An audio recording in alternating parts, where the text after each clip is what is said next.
Hello friends, welcome back to my channel. Good morning. আজকে 25শে December. আজকে আমি, পথিক, দিদি, খুশি, অরিজিৎ আমরা সবাই মিলে ঘুরতে যাচ্ছি বোলপুর শান্তিনিকেতনের পৌষ মেলায়।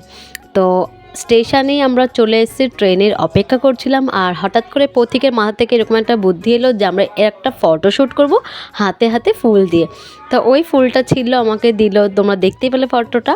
তো আমরা অনেকটা ট্রেন জার্নি করে তারপরে চলে এসেছি। আর ঢুকতেই দেখো এত লোকজন, এত ক্রাউড আর এত দোকান ছিল যে শেষে আমার ভিডিও করতে আমি ভুলে গেছিলাম। আর অনেকটা ছোট ভিডিও হয়ে গেছে, এটা অনেক বেশি বড় ভিডিও আমি করতে পারিনি। তো পথিক এখন খুশিকে ধরে নিয়েছিল, আর আমরা মেয়েরা তো, আমি আর দিদি মানে এই দোকান ওই দোকান, এই দোকান ওই দোকান করছিলাম। এখানে যেমন জামা কাপড় ছিল সেরকম কসমেটিক্সের দোকান ছিল। আর চুলের কাঁটাগুলো তো দেখতে আমার সেই লেগেছে, খুব ভালো লেগেছিলো কাঁটা। আমি এখান থেকে একটা কাঁটা নিয়ে নিয়েছিলাম। আর এই চুড়িগুলো একটু দাম বেশি বলছিল, তাই দামটা জিজ্ঞাসা করেছি আমি ঠিকই, কিন্তু চুড়িটা আমি আর নিতে পারিনি।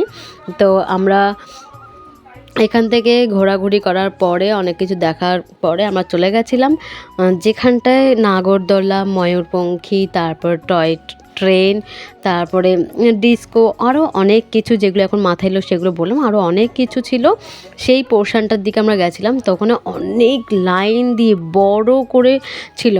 তো আমরা ঘোরাঘুরি করে পুরো ক্লান্ত হয়ে গেছিলাম। শেষে আমরা এসে খেতে বসেছি, আমাকে প্রতীক খাইয়ে দিল। আর ভিডিও করতে পারিনি। তো পরপর ফটোগুলো দেখে নাও। এখানে দিদি আর এখানে খুশি। টাটা।